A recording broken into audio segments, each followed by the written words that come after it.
RMS. Oh my God. Be a standout. Ito lang naman yun. Write the mayor and say, what's wrong, mayor? Wala ka na rin ako, may tingnan ako. Hindi po tayo naman yung...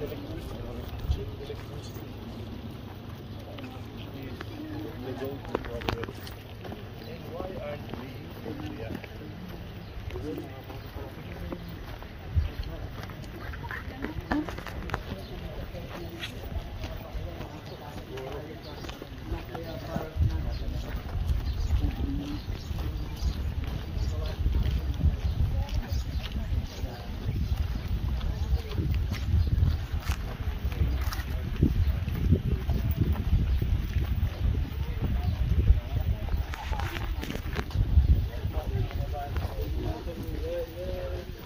Ayun, mga kababayan, nakapasok na tayo dito sa may nuclear power plant, no? Kasama si Congressman Mark Cuangco, mga kababayan. So nakikita naman natin yun. Ayan, no? Ayan, so nasa loob na po tayo, mga kababayan. Kasama po ang ating mga co-vloggers, no?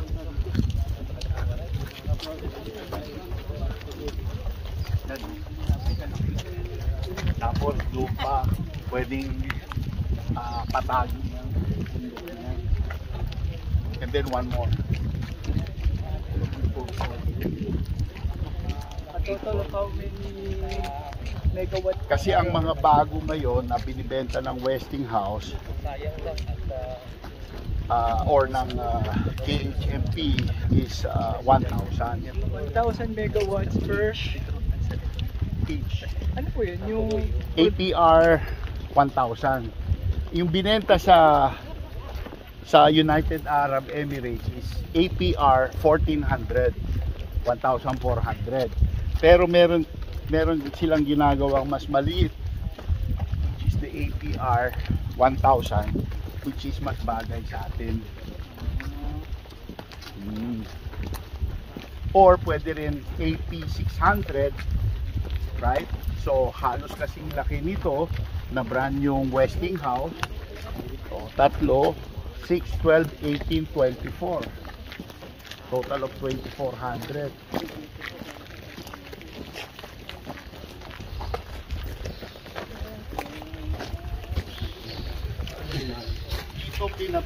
Dito pinakabit yung emergency diesel generator, itong dalawa. Tinahoy nila, dinala nila sa spag area. Kung nasa basement doon sa Daiichi, yung nalunod. O, yung kalsadang yan, 19 meters yan above sea level. Right? So kung dyan pa lang, yung tsunami na tumama sa Daiichi, ni hindi mababasa yan. Right? At saka kung pumasok man ng tubig dito, madaling makalabas. Hindi katulad nung nasa swimming pool. Hindi na makalabas yung tubig. Oh. Malaking diferensya. Yung pundasyon ng number 2 nandyan na. Dyan sa kabila ng pader na yan. Right? So, yun ang pinaggastusan na rin nung araw. Pero hindi na yan magagamit. Papatungan na lang yan kung sakali. Yeah. Ang civil works ng isang nuclear plant is 60 to 65% of the total cost of a nuclear plant. Kaya hindi biro yung ginastos dyan sa pundasyon.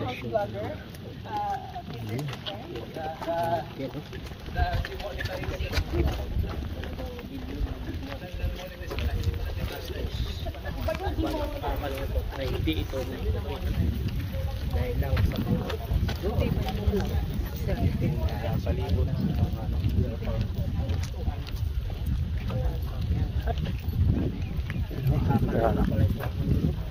lawak pa lang ito, laki rin pala, no? Maliit lang tingnan sa pictures, pero pagdating dito sa kung makapasok ka talaga, malaki naman pala, mga kababayan. Ayan, no? Malaking tulong po sa atin. Lahat tayo sinabang.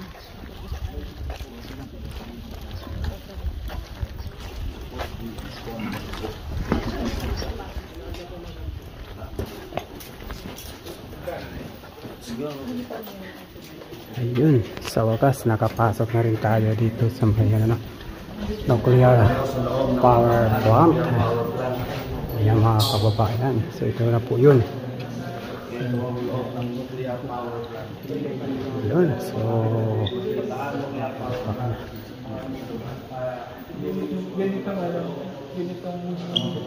Oo, ganito.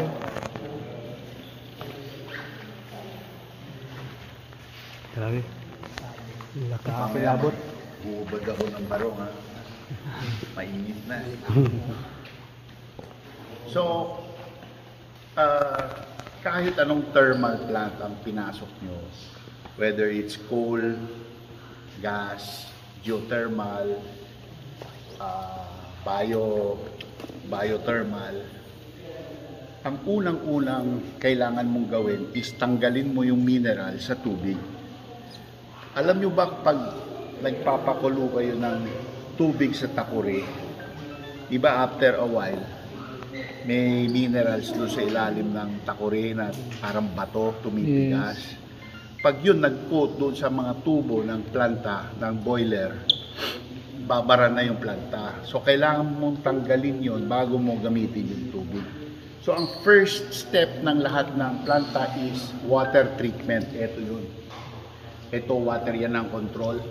Ito yung water treatment, no?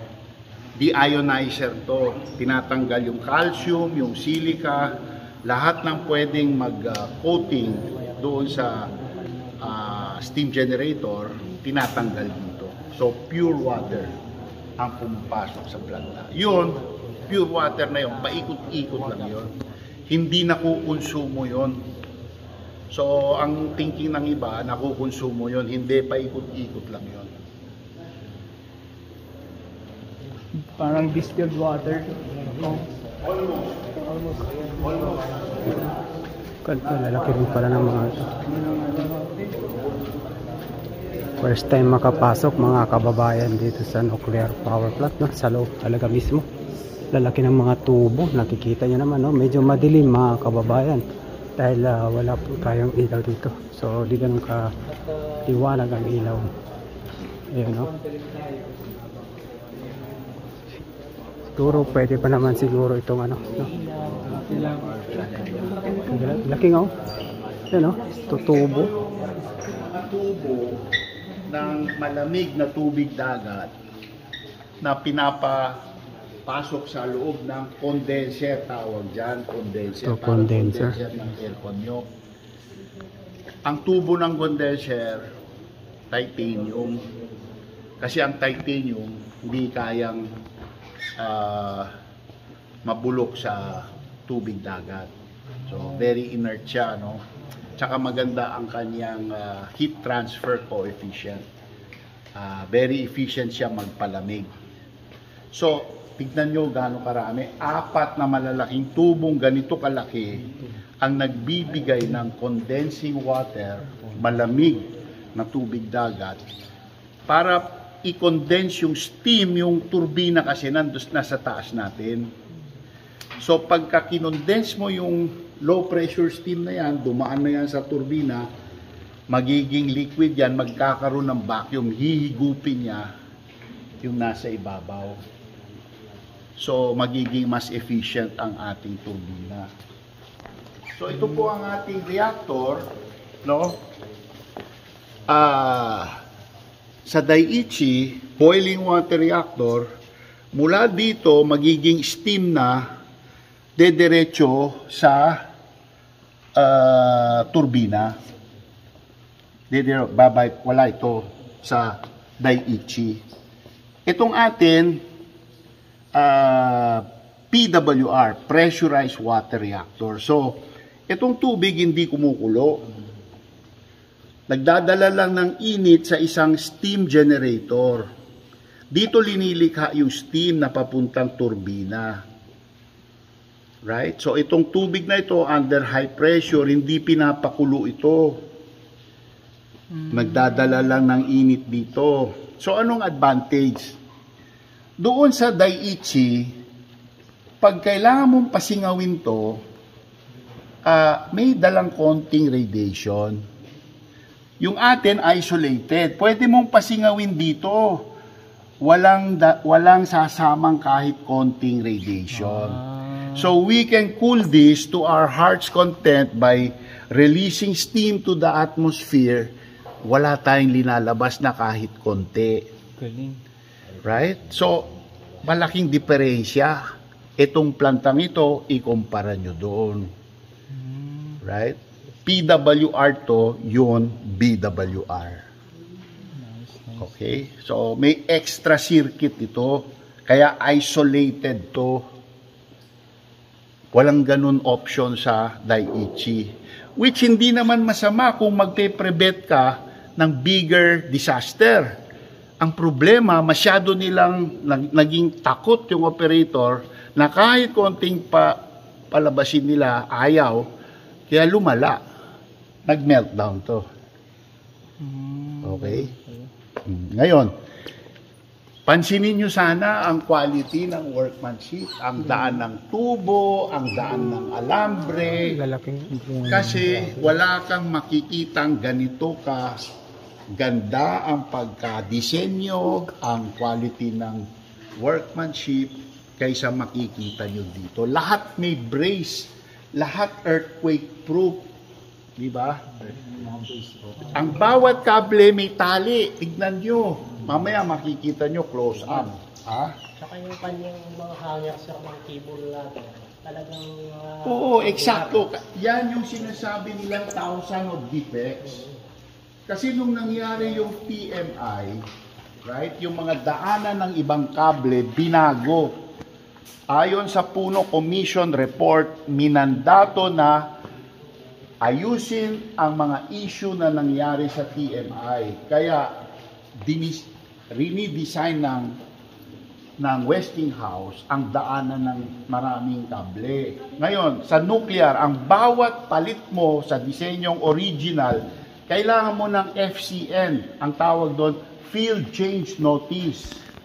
Kinuha ng mga opponent nitong BNPP, sinabi, depekto daw yon. Hindi depekto yon, change order yon. Walang depekto.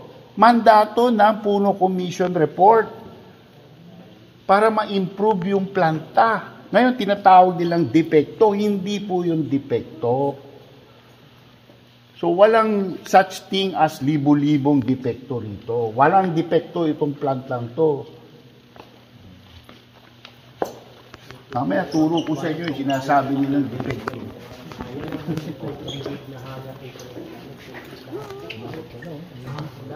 Intact pa talaga. So, sa laki ng mga tubo niyan, talagang pwede pa itong magamit. Yun mga kababayan, nakita naman natin, no? So, sa tingin ko ay pwede pa itong i-rehab mga kababayan. Dahil halos lahat ng mga tubo ay merong brace, no?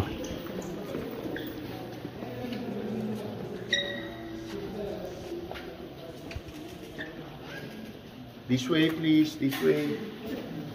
Itong parte ng plantang ito, ang tawag dito, balance of plant. Ito papasukan natin, ito yung tinatawag na nuclear island. Ito, mahahanap nyo ito sa steam plant, ng gas, ng coal, ng geothermal, ng biothermal, balance of plant. Papasok ngayon tayo sa nuclear side. Pansinin nyo, walang hollow block dito, buhos to lahat. Buhos to lahat. Buhos lahat. Ay, isa pa. Pag may suot akong t-shirt, pumasok ako dyan, hindi ko na mailalabas yung t-shirt ko. Meron talaga akong damit pang labas. Kasi, ang tawag nila dyan sa t-shirt ko, low-level nuclear waste na. Kahit wala siyang contamination. Basta pumasok dyan, low-level nuclear waste na siya. Ganun ka-safety ang nuclear.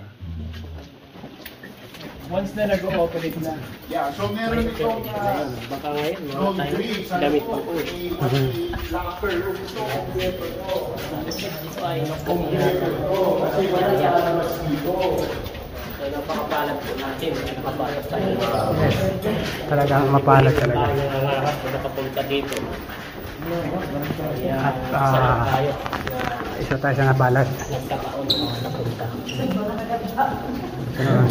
Dito na po yung mga part ng nuclear. Yung signal sa cellphone nyo, no? Wala na. Video lang pa Wala na yan dito.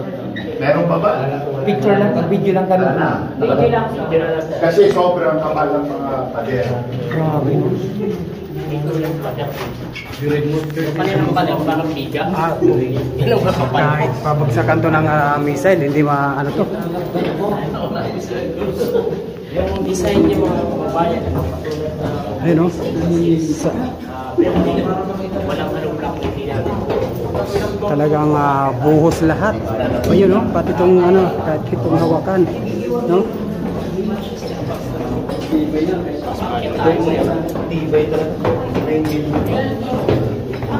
At dapat 6 years na ito. Ilang years na ito? Mula pag 37 years na. So, dito mo 37 years pero nakikita nyo naman kung gaano pa ka-fresh, no? So, at saka matibay pa rin. So, pwede pa rin talagang buhayin ito mga kababayan, no? So, sa mga kababayan natin dyan na takot na buhayin itong ating nuclear power plant, no? Mag-isip-isip na kayo. Ayan, pakinggan nyo ang mga sinasabi ni Congressman Mark Kuang ko mga kababayan. So, nasa loob na po tayo nitong sinasabing nuclear. Ayan. Medyo hiningal sila doon. Tignan mo yung kable, bawat isa may tali, oh. Talagang Safe masinsip na safe yan. pa. Saka, tignan mo yung mga takbuhan ng kuryente. Ayun, oh. May saan kayo nakikita ang pabrika ganyan kaganda? Makinis pa. Sir, yung kanyang hanger, napaka-tibay. Angular talaga. Ayos mo natin. Ayos po yung mga kable. Hanggang ngayon. Lahat yan check-in sa commissioning. Hindi naman ipagsasapalan yan. I-check yan isa. Kung kailangan palitan, papalitan lahat yan. Saka may cover siya. Yung ating tibulado. O, ito. May cover. Itong switch gear na to, kinokontrol nito lahat ng motor sa loob ng reactor room. So lahat ng bomba, lahat ng safety equipment, valves, lahat nagko-control dito. Itong pader na ito, tsaka itong pintuan, fireproof to. Sobrang kapal.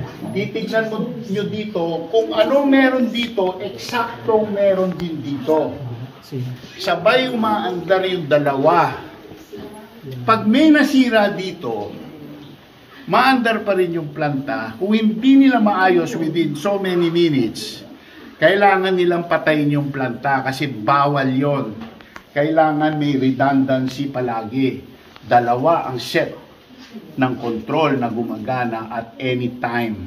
Parang eroplano, no? Exactly. Twin engine. Okay, so yun ang Yun ang paliwanag doon. Grabing kapal. Ayun, no? Automatic. So, yan. Mga kababayan. First time makapasok sa loob talaga. Dito na talaga yun sa mga radiation ng nuclear mga kababayan. Ito rin. So nakikita niyo kung gaano pakakinis, no, itong mga tubo at kung gaano kalaki, no? Ayun, no? Talagang nakikita niyo. So wala tayong nakikitang may kalawang dito. Tignan niyo po yung crack na yan, yung gap. Ang tawag po dyan, seismic gap. Ang ibig sabihin, pag may earthquake na malaki, pwedeng gumalaw yung building na yan, hindi tatama dito sa building na to. Para safe. Kaya merong flexible joint po doon sa baba. Ang sabi po nila, depekto daw yan. Hindi po yan depekto, sinadya po yan. Hipuin nyo po yan, goma na yan. Yan yung goma. Hipuin yung itim sa baba. Yan. Hipuin nyo po. Parang rubber. Hindi yan. Yung sa baba. Baba pa. Yan. Yan. Oh. Ano? Rubber. So yun mga kababayan, no, ang sinasabi nilang Ito rin, sira. dito, tingnan Pero nyo hindi rin pala. dito. So yun. Lahat yun. Pwedeng gumalaw. Ayun o, ito mga kababayan o, ayan ito. So kung sakaling gagalaw man itong building, so yung tubo hindi siya gagalaw dahil may rubberized, no. Talagang pulido ang pagkagawa. Yung nagdisenyo,